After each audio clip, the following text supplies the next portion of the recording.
और अब आपको सीधे लिए चलते हैं जोधपुर, जहां पर कृषि विश्वविद्यालय में राज्यपाल हरिभाऊ किशन राव बागड़े शिरकत कर रहे हैं, संबोधित कर रहे हैं। सुनाएंगे। हो सकते हैं, लेकिन बहुत से लोग, बहुत से विद्यार्थी यही होते हैं कि जिनके घर में कृषि है, खेती है, वो खेती जानते हैं, काश्तकार को जानते हैं, सभी ऐसे जानते हैं। ऐसे सब विद्यार्थी यही क्षेत्र में आते हैं। और ये क्षेत्र ऐसा है कि ये केवल नौकरी के लिए नहीं है। नौकरी पाना एक अलग बात है, मिल गए तो ठीक है, और नहीं मिली तो अपनी खेती का जो उद्योग है, वो उद्योग में आप हर प्रकार के संशोधन करके खेती में ज्यादा से ज्यादा उत्पादन कैसा हो, उसमें तरक्की कैसी हो, और ये केवल अपने लिए नहीं तो सभी काश्तकारों के लिए, गांव के, तालुका के, अपने सभी लोगों के हम क्या दे सकते हैं। आप तो कृषि पदवीधर है, इसका मतलब कि आपकी कृषि का जो ज्ञान है, वो ज्ञान अपने अपने पड़ोसी काश्तकार को भी देना है, और वो सतत देते रहना है।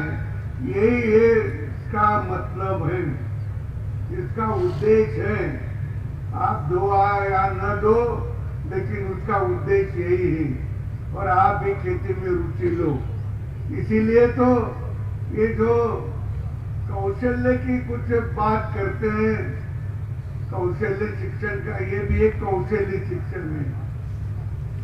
ये केवल बीए की डिग्री है, एमए की डिग्री ऐसा नहीं, ये डिग्री कौशल्य की डिग्री है।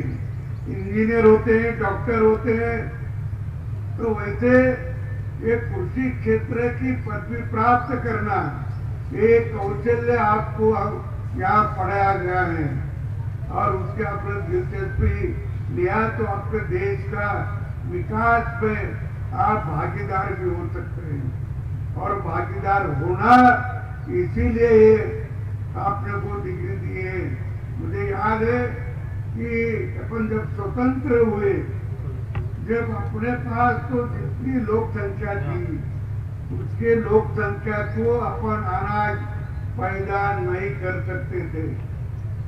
गवर्नमेंट ने काश्तकारों को बोल दिया कि तुम जहां भी खेती करेंगे, वो खेती करो, अनाज पैदा करो।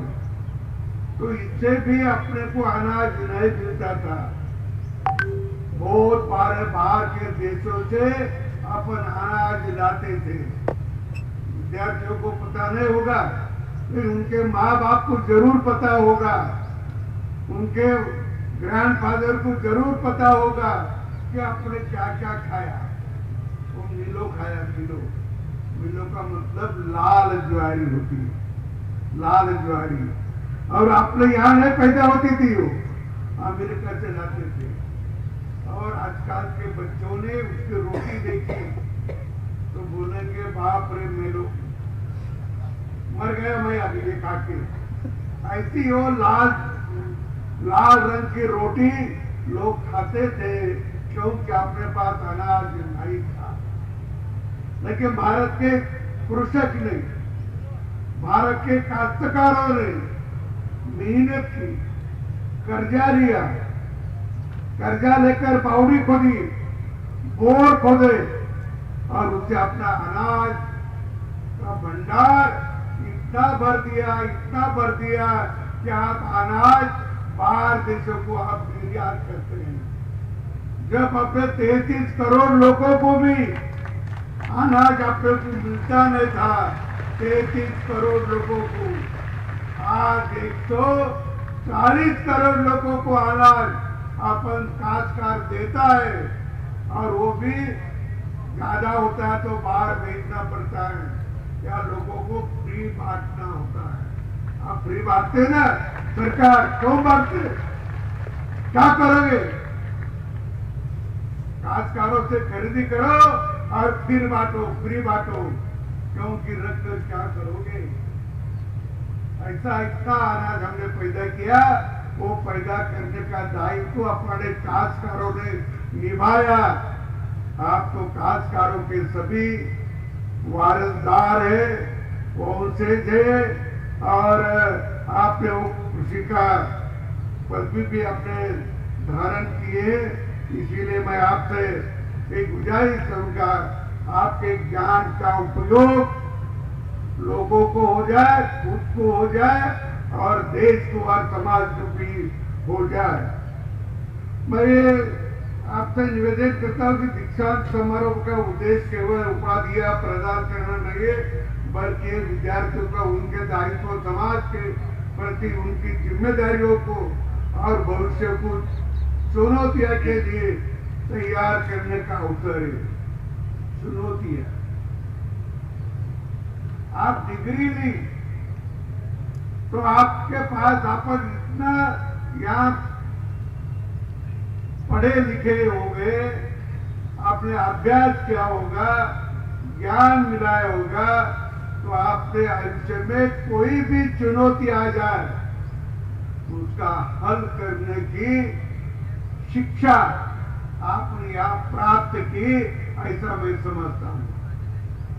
और जिन्होंने ये चुनौती जीवन में सभी चुनौती का सामना करने वाला बल, आत्मबल आपने याद दिया। जिन्होंने पाया, ये आत्मबल जिन्होंने पाया, हर चुनौती का सामना करने का शक्ति आपने यहाँ प्राप्त की, वो सही शिक्षा, वो सही शिक्षा है। और वरना काम चलाओ शिक्षा ली तो बात अलग है। काम चलाओ आता है थोड़ा बहुत, समझ में आया थोड़ा बहुत, वो शिक्षा नहीं, वो शिक्षा मैं नहीं मानता हूं। हर चुनौती का सामना करना कि जो आत्मबल अपने को मिला है, वो सही शिक्षा है। आपके पंख तो मजबूत हुए, हो गए कि नहीं? हो गए ना?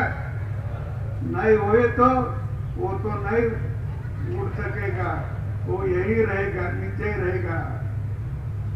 और शिक्षा वालों ने अपने को जो योजना बना के दिया है और इतना बल दिया है, इस समय मैं तो पूर्वी का जो गुरुकुल था, अपने पास गुरुकुल की व्यवस्था थी, बहुत साल पहले की बात है।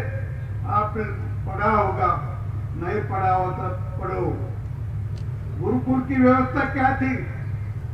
गुरुकुल की व्यवस्था थी कि वो बच्चे आश्रम में जाते थे और वो पढ़ते थे, वो बौद्धिक क्षमता भी बढ़ाते थे और शारीरिक क्षमता भी बढ़ाते थे। आजकल अपने यूनिवर्सिटी में शारीरिक क्षमता बढ़ाने का कोई दायित्व तो हमारे पास है या नहीं मालूम नहीं, लेकिन पूरे गुरुकुल में यही शिक्षा थी, तुम बौद्धिक क्षमता बढ़ाओ, तुम शारीरिक क्षमता भी बढ़ाओ, हर चुनौतियों का सामना करने की ताकत तुम्हें आना चाहिए। वो शिक्षा होती है, वो शिक्षा होती है। अभी अपना काश्तकारों का जो कृषि संबंध क्षेत्र का भारत के सकल मूल्यवर्धन जो होता है, जिसकी जीडीपी आप बोलते हैं,